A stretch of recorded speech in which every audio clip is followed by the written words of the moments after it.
Hello, hello everybody. Today I brought you to my friend's house, Jean-Luc, who makes the best coffee ever. So here you go, Jean-Luc. Do you want to explain a little bit about what we're going to do today? Yes, thank you for coming. It's a pleasure to have you. Very passionate about coffee, and I have 6 different ways of making coffee for us today. I'm very excited to show and educate a little bit on that. We'll talk about the 6 different methods and different beans, different roast levels, what tools are used, and how you can enjoy much different types of coffee at home. Awesome. Cannot wait. So let's get started. So the first question is, how do you choose your coffee?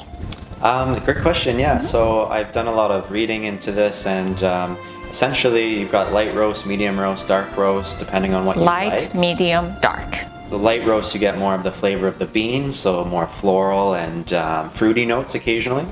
Medium is a bit of a balance, and then dark roast, you get more of the flavor of the roast. So, okay, so it's very personal depending on what people like. I personally like the medium roast. Yeah, and that's my favorite as well. I've tried a lot of different types, and I think I got more light medium roast myself, less the dark, but everyone's different. So you roast your own coffee or you buy it roasted? I buy it roasted. So this is roasted, but you grind it yourself? Yes, and it's important that you buy whole bean coffee, because as you roast or as you grind the coffee, you lose some of the flavor and aroma because it starts to degrade in the air. So it's important that you grind it right before actually consuming it. Okay, lovely. So can you tell us what you have here today? Absolutely.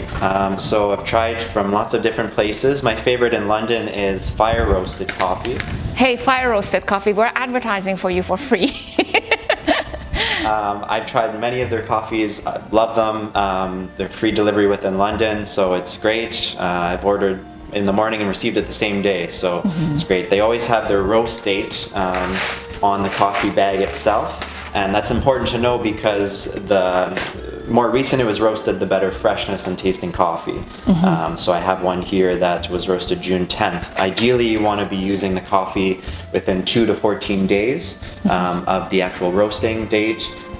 Certainly within 30 days, as any longer than that, you don't get the same flavor. And that's very important. Like anything else, they have an expiry date or best before date.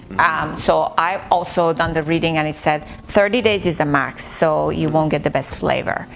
But yours are pretty fresh here. Yeah, and if you buy things at the grocery store, even if it's a whole bean coffee, chances are it'll have not even a roast date, but a best before date, which is maybe a year from the roast date. So you have to be careful because those are not going to be the same quality as beans from a local roastery, for example. Wonderful. So let's get grinding. Yeah. Okay.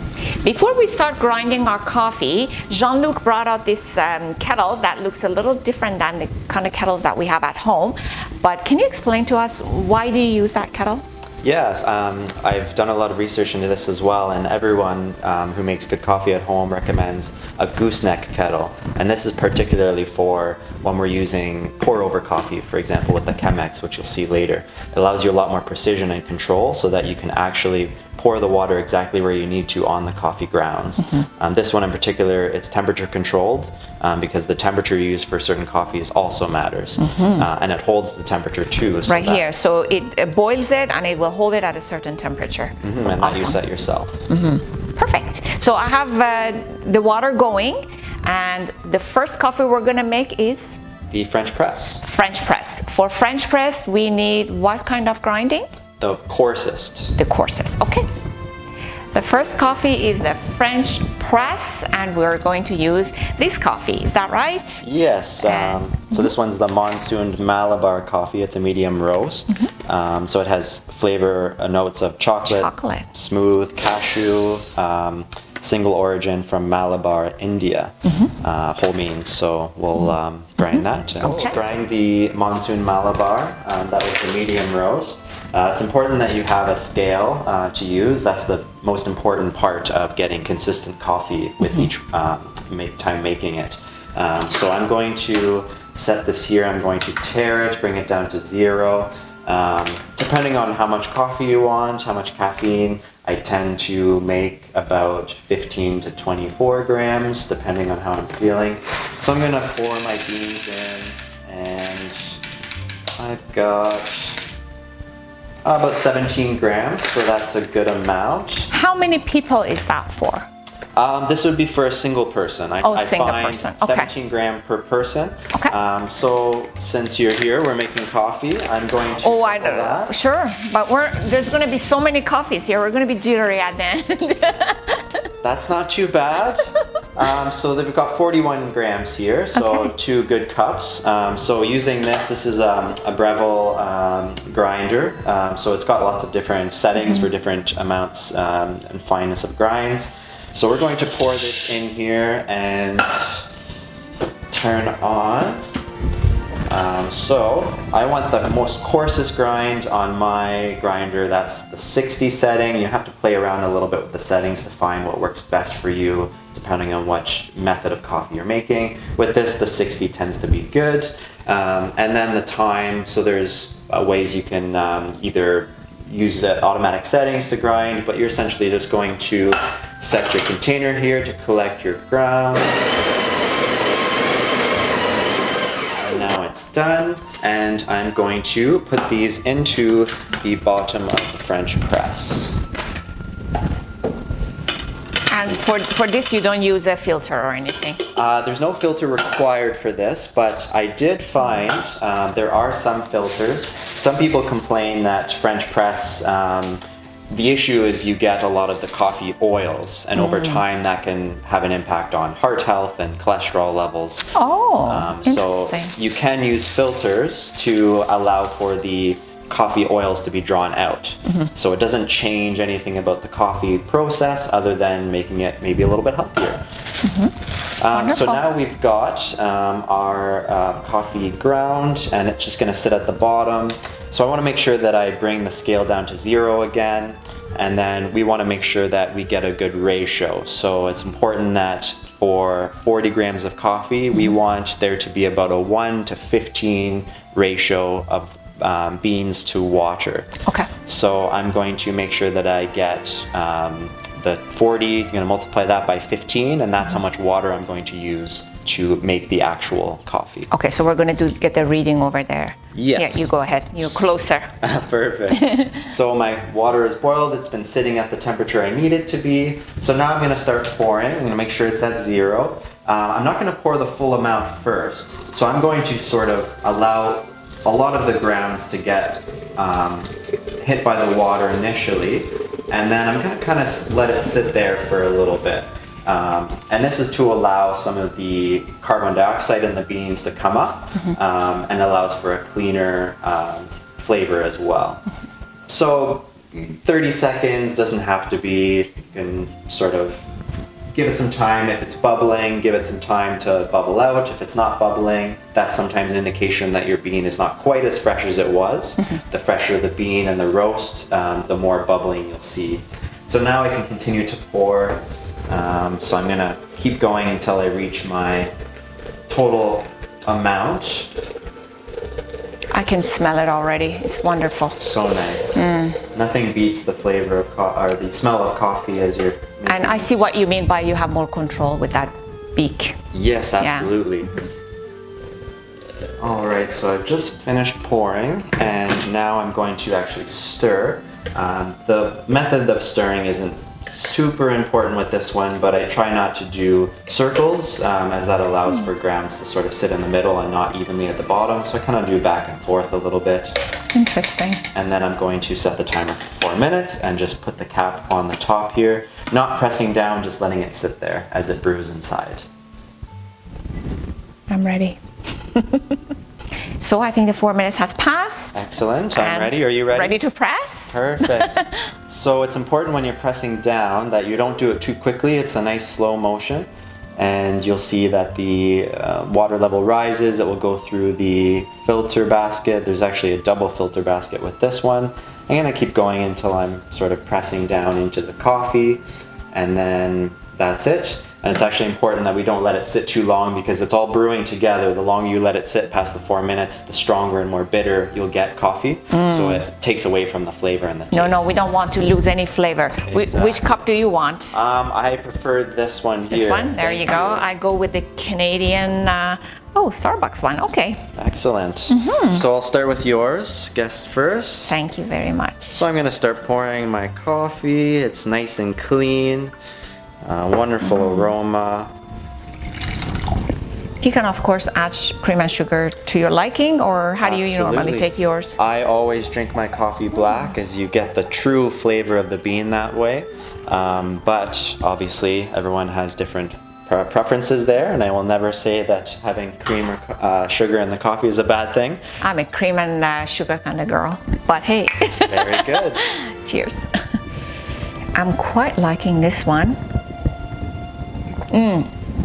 But I can't wait to learn more. So what is the next coffee?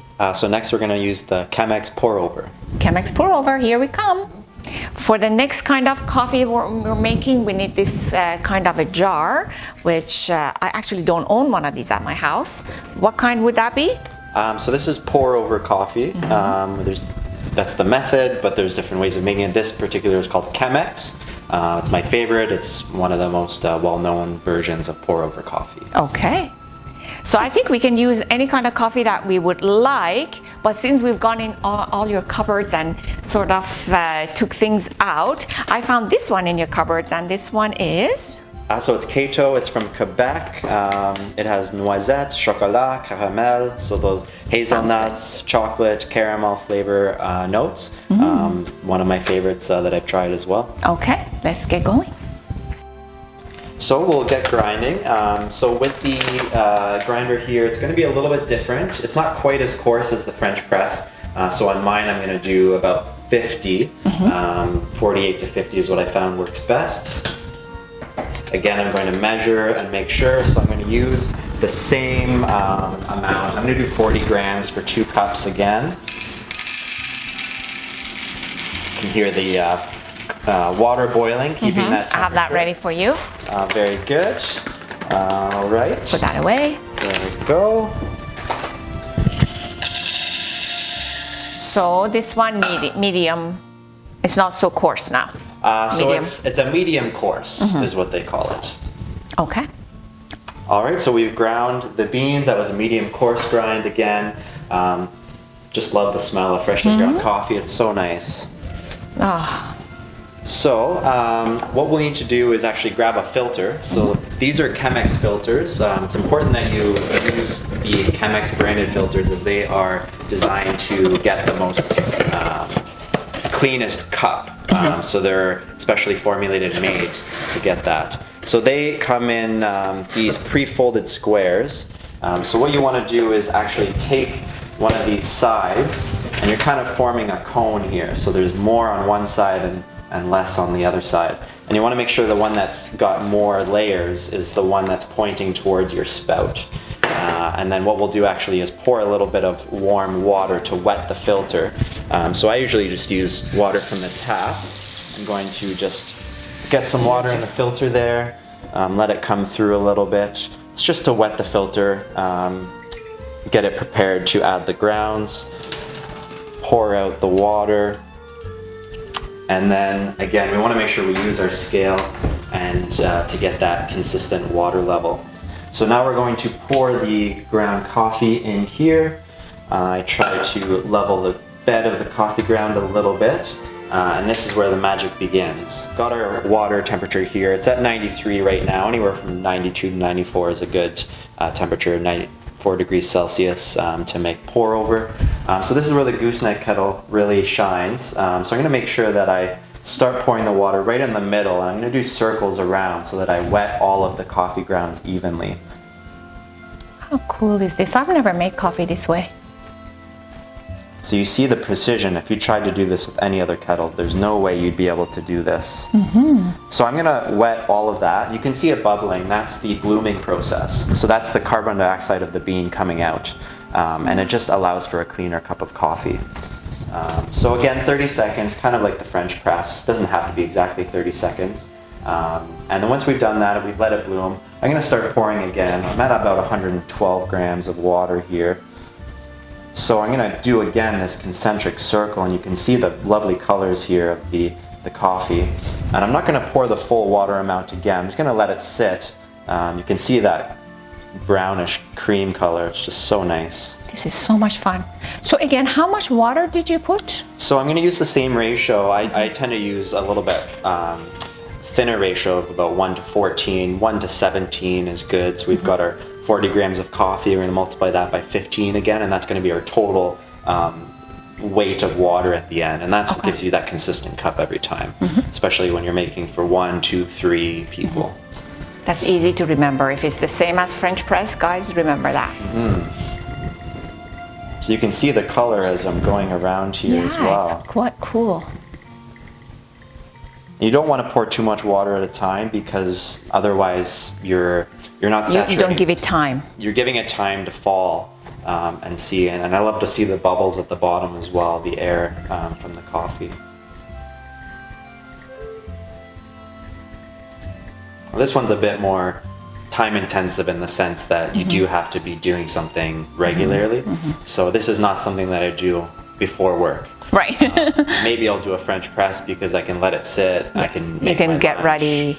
Yeah. Exactly. This one is more for that Saturday morning where you've got a nice relaxed morning, Nice, easy, lazy Sunday morning. Exactly. Yeah.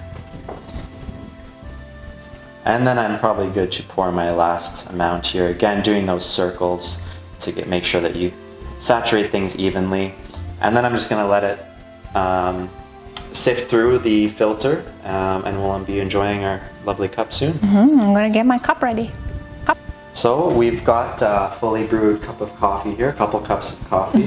So I'm going to just take the filter. I do like to compost these, but for now I'm just going to put it in the sink as it's still sort of dripping a little bit. And then we've got this lovely cup of coffee. We're ready. Perfect. You can actually keep this on a warming plate on the stove too if you're not quite ready, but I can't wait. I'm going to have some right away.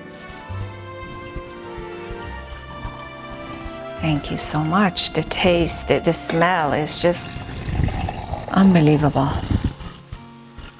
I love the bubbles that form on top when you pour it too. There's just nothing like it. So the difference between this one and the French press is that this takes longer time. If you're in a rush in the morning, you can't be doing this. And the taste,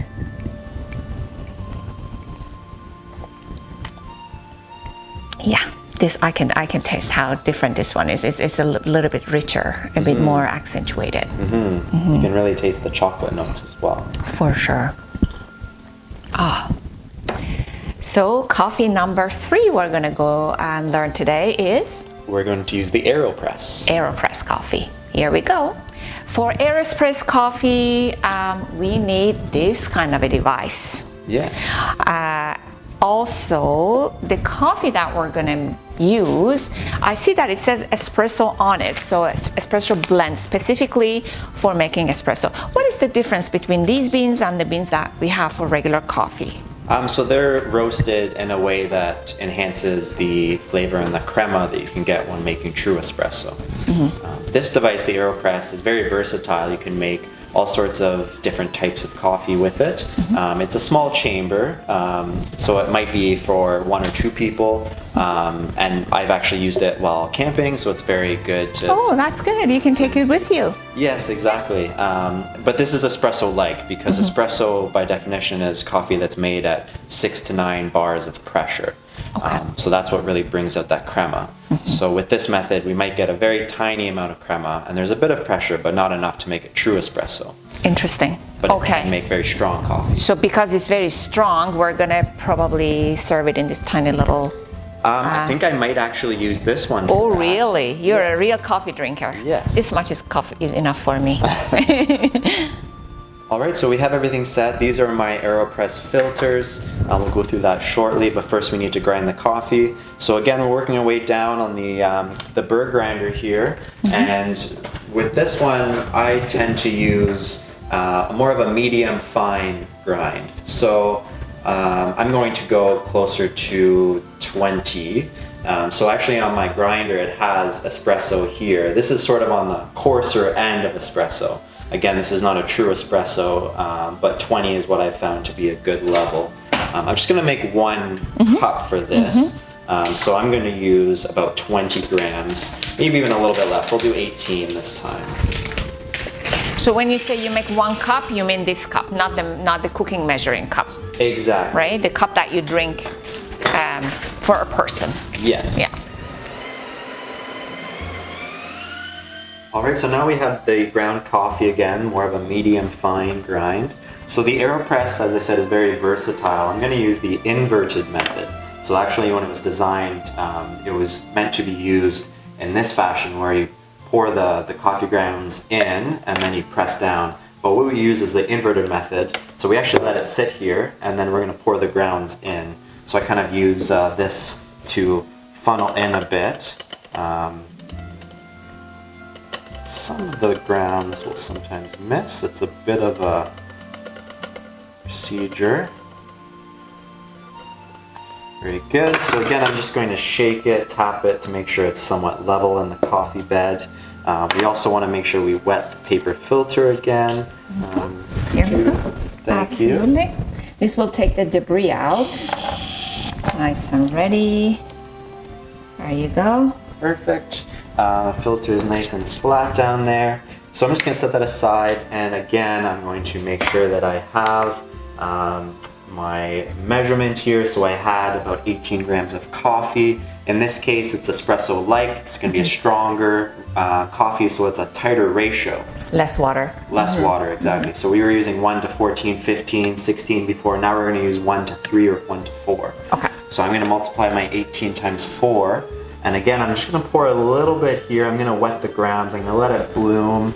So I have the control here. I can see the bubbles forming.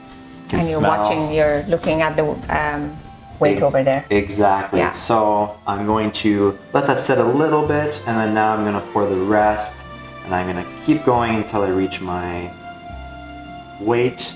There we are. So I've poured all my water. I've got the amount here, and now I'm going to give it a little stir. I don't want to do the circles again because then the grounds sort of sit in the middle. I want an even bed at the bottom. So I'm kind of going back and forth a little bit. There's lots of information online. You can find people use different techniques, and there's a whole competitions on getting the best method. But that's what I've found works for me. Thank you.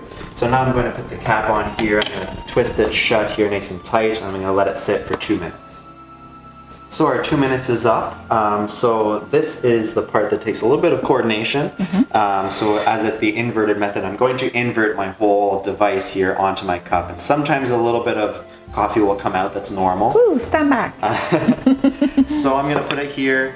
This is not the perfect cup for this because it's a little bit large. But now I'm going to press down. So it's the Aeropress. I'm going to press down and it's going to extract the coffee. I can hear it a little bit. Yeah, I can hear it dripping. And then that's just air going through. So I'm just going to press all the way down, and that's where you get a little bit of pressure. And then I kind of give it a little bit of a press at the end. And then when I pull it out, you can actually see in the cup, there's just the tiniest little bit of a crema-like appearance at the top. No, I don't tend to get a lot of consistency there, but again, it's not a true espresso, so a true crema you can't really achieve with this. It's quite strong. I can even smell. This is not for the faint of heart. No. So you're alone in this. You go ahead and drink. I want to sleep tonight. Quite nice, much stronger than the other ones. Yeah. You would not want to have more than one of these in a day. Even though I didn't dare to drink this, but it smells wonderful. Can you show us the next coffee? And I hear it's another espresso kind coffee. Okay. Espresso light, not true espresso, but well, another strong brew coffee. It's the Moka Pot. Moka Pot. Here we come. So for those of you who know, and I used to be one of those people until I met Jean-Luc, this is a Moka Pot. And this is another espresso-like coffee. Yeah. And it has different parts to it. I'll let you take it away. Absolutely. So yeah, there's 3 different parts to this. This is more traditional Italian coffee. So this might be their what they've grown up with. Bialetti is the main brand. They're the ones that started, I believe he was the individual who created this type of coffee. So we've got our basket here where we put the coffee grounds, and then we have where we put our water, and there's a safety valve here so we make sure the water doesn't go above that. It kind of sits on here, and then we screw on the top. We'll put it on the stove as well. So you put the water on the stove. You don't really need a pot, but you do use a pot to make it faster? Yeah, so if you use water from the tap, it will take longer to heat up and Makes boil. sense. Yeah. Sometimes that can heat the grounds as well, so you're kind of cooking the grounds a bit and make it more bitter. Which you shouldn't. Exactly, bitterness is not good. So I tend to use freshly boiled water just off the boiled water from the kettle to allow it to reduce the time it takes and also maybe make a little bit less bitterness. Sounds great. And our coffee and coffee grind level. I know you really like this one. Yes. Can we go with that again? Absolutely. Okay. So we're going to use this and we're going to grind it in a similar fashion as the Aeropress. We're going to use another 20 on this, which is that medium fine grind. And as always, we are going to measure out our grind coffee. With this one, I found this is a 3-cup Moka Pot, so it tends to serve 3 people, 2 if you like a bit more coffee, which I certainly do. And I found that about 17 grams of coffee ground. That'll be enough for 3 people. Yes. Or maybe 2, depending. I poured a little bit too much, so I'm going to take some out. 17 grams I've got there, and I'm going to grind that at the level 20 on the bird grinder. So we have our ground coffee. This time, what I'm going to do is pour the water first. We want to make sure that the water does not reach above the water safety valve. Which is right here. Yes. So I'm kind of looking as I'm pouring it, and it sits just under there. I'll put the kettle back on. These heat up really quickly, so we want to make sure that you're doing that safely as well. So I'm going to pour my coffee onto my funnel here, or the basket I should say. And with this, you want to make sure that you're not tamping the grounds. So I'm not going to actually tamp things. I'm just going to tap it on the counter, make sure that there's an even bed here. Maybe I'll tap it with my finger as well. But you don't want to make it under pressure. That's not how we want to make the Moka Pot. So this is where I can twist it on, and I definitely use my tea towel here. I'll use the safety valve as sort of something to grasp. And here you want to make sure it's nice and tight, but not so tight that you can't remove it. So now I'm good to put it on the stove, and I used my pre-boiled water, so it shouldn't take as long. I make sure it sits, the handle is not over top, and I've got my burner at about a medium 3 or 4 level out of 9. And now I'm going to let it boil, and what's going to happen is the water will heat up and it will gain pressure and force its way up through and extract the coffee grounds, and it's actually going to come out through a funnel. So this part takes a little bit of time.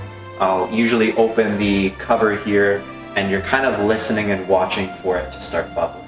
So it has started the process. You can see some of the coffee is coming up into the top chamber. So it comes out of that sort of chimney spout appearance thing. There's a couple indents on the sides, and that's where the coffee is coming out. It tends to bubble a little bit. So you can sort of watch that and see how quickly it's coming out. If it's bubbling and things, that's where it's towards the end. And you'll actually hear a gurgling sound. So I can see it bubbling a little bit.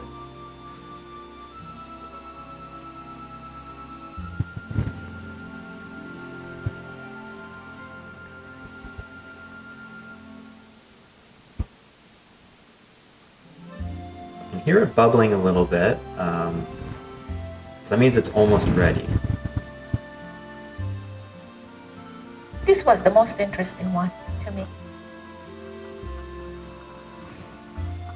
That bubbling is getting louder. I'm gonna take it off the burner now. And what I like to do next is actually pour it and, not pour it, sorry, but put cold water. So we're cooling it off. So we're cooling it, we're trying to stop the extraction process. Oh, I see, so it won't keep coming. Yes, over-extracted coffee is bitter coffee, that's not good coffee. Got it. So this is making 3 espresso-like servings, but when I pour it, I've got my lovely, strong Italian coffee.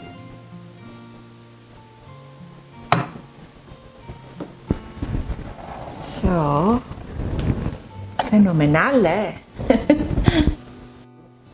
I just want to explain to people who may not know is that this kind of coffee, because it's espresso-like, we only have a little bit of. So it's just like a shot. And if you remember, we only filled up the water to here because we wanted purposely to make it stronger.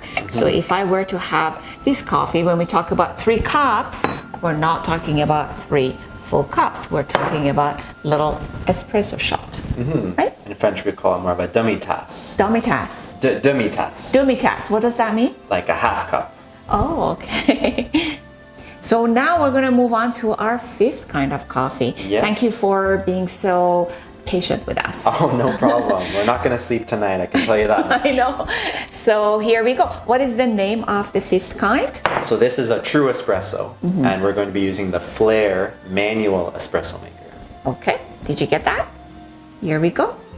I must say these devices are quite intimidating. This one is a handmade, the way you hand make espresso. Yes. So we moved to this part of the kitchen because we needed more room, and I'm just going to step aside and let Jean-Luc take it away. Thank you so much.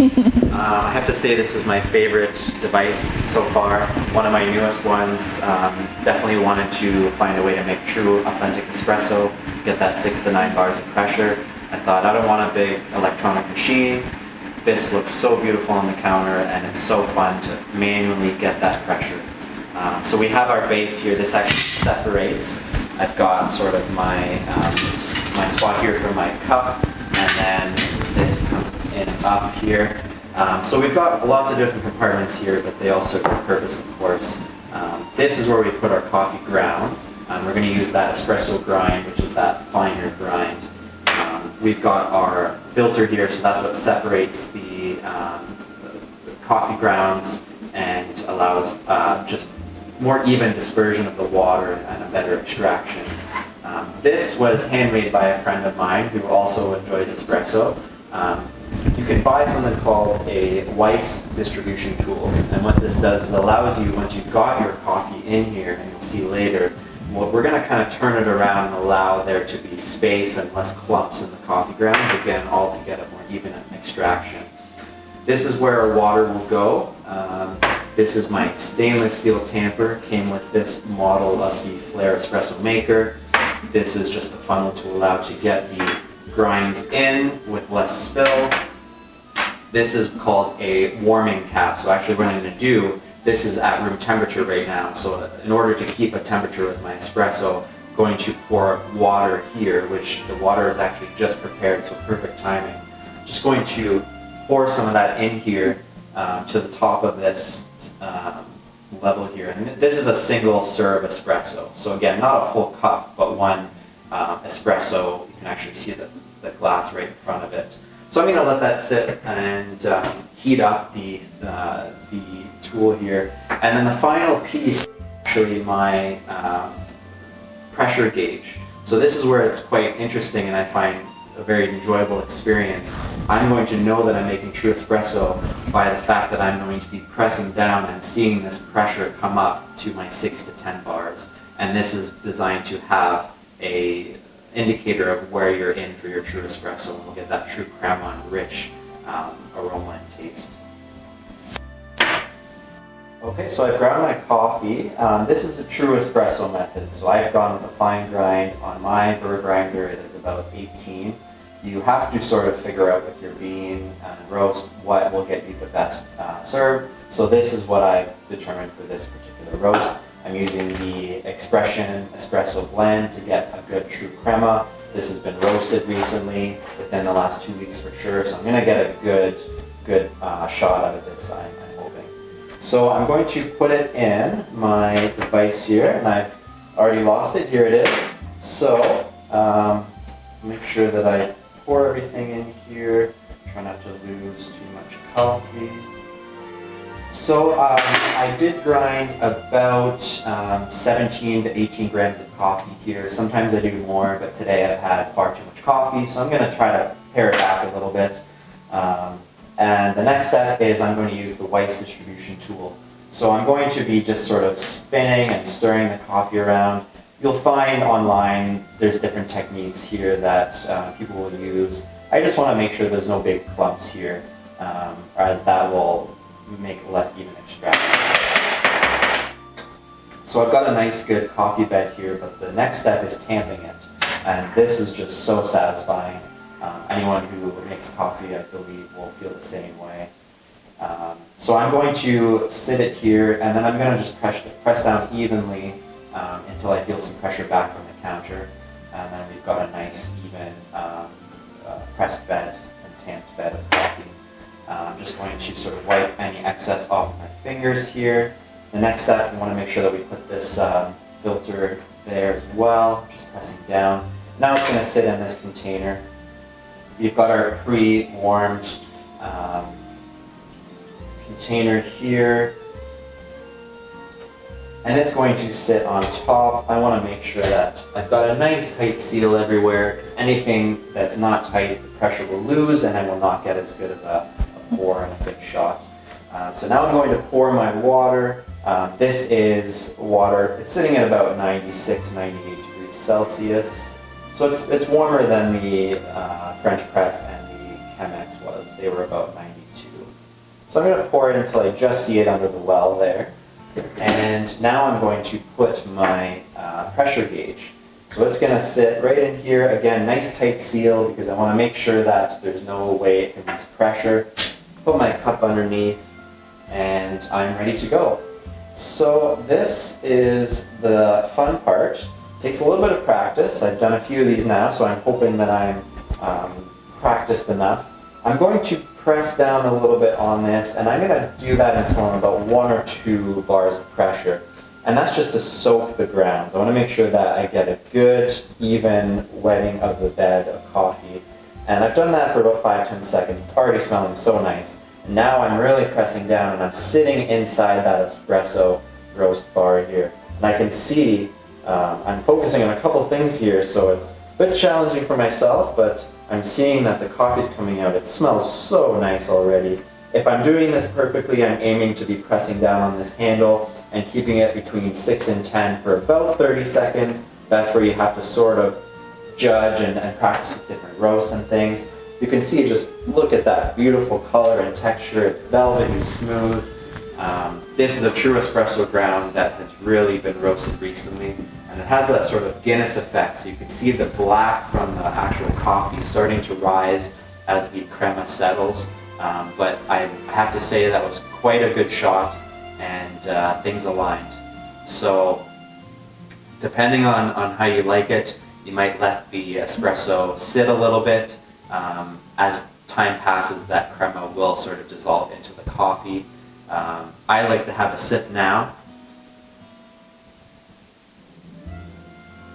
Bon appetit. Let it sit a little bit too, and enjoy it over a few minutes, or else I will be wired.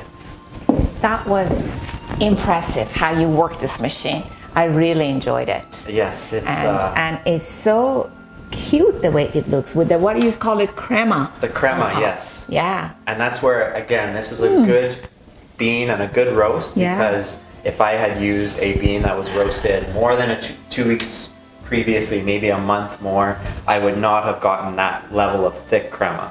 And that's what really establishes the espresso. Wonderful. So this is how people really enjoy espresso and coffee. But we're not done yet. There's still one more kind left. One left, yes. Okay, which would be? We are going to try some Turkish coffee. Oh, okay. That we're familiar with, right? Very good. Okay, let's go. So last but not least is the Turkish coffee. Actually, we've now moved away from the European way of making coffee to getting a little closer to the Middle East, where we are a bit is our comfort zone. So for Turkish coffee, we need this kind of a dish. And when we first started with the French press, it was the coarsest.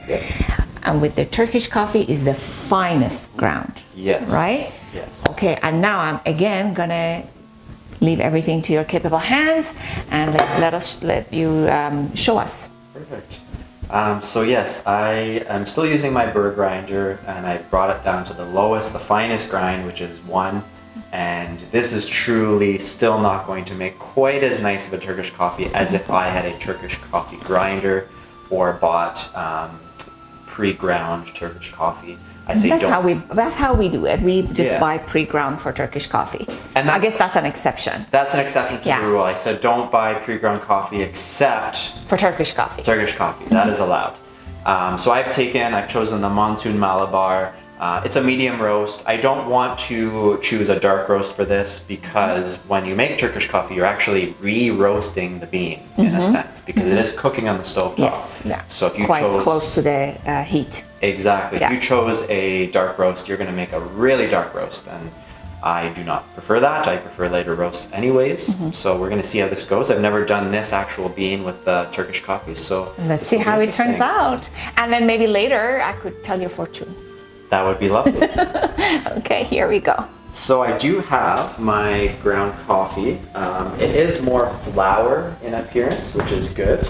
I've ground a bit more, but I'm going to use 2 tablespoons full. I've got my sipse, I'm probably mispronouncing that, but this is the type of container, and I've got about 6 ounces of cold water in there. I am using cold water. Kettle is nowhere near this one. And I am pretty much set to go. So I'm going to be bringing it over to the stove, and I'm going to sort of let it cook.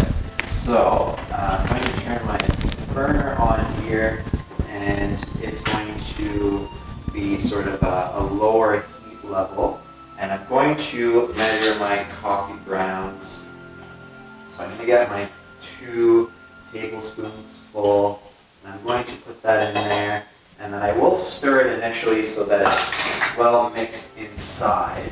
Make sure that there's no big clumps in there. And then at this point, I'm no longer going to stir. I'm going to let it cook and roast. So we're very close to boiling here, so I'm actually going to take it off, and I'm going to sort of skim off a little bit of foam and just put it in the bottom of each cup here. Just add some flavor in there, and I can see in certain light a little bit foam better than in other lighting here. We're starting to get there. You can see some of that foam in the espresso cup. It's kind of another espresso-like beverage. And I'm going to keep it off. I'm going to turn down a little bit. We're a little bit closer to boiling than I was hoping for. This is probably my least experienced type of making coffee. But I see some foam there. It's still foaming a bit. You can also, depending on what recipe you follow, some say put it on the burner and let it foam up and take it off and put it back on multiple times. Some say just do it once. I believe it's down to some preference there as well. It's hard to see the foam with all the steam coming out. There is some forming there, which is perfect.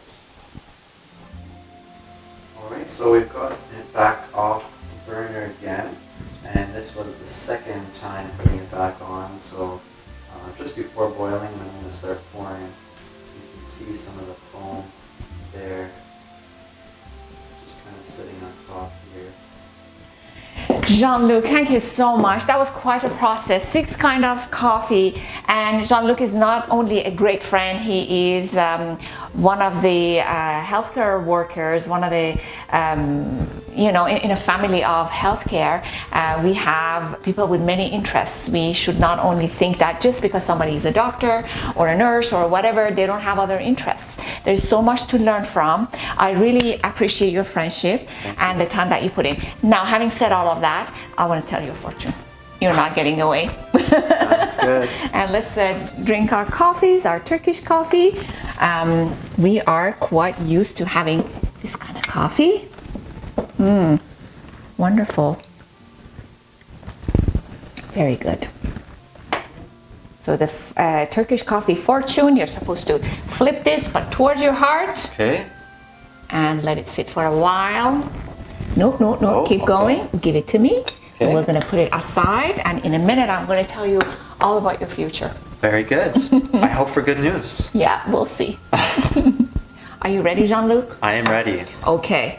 Ooh, I see people in here coming for coffee all the time. Oh, lovely. I think their names is Fifi and Kargardan, Fred. Fifi and Fred are coming here all the time. Oh, you see that ball over there? Yes. Somebody's going to soccer tonight. Oh, yes. And I think they're going to win. Oh, very good. You're happy with that? I am very happy with that. Friends for coffee and winning soccer. What else can you ask? What else do you want? Okay, thank you so much. Thank you for coming. Thank you for having us.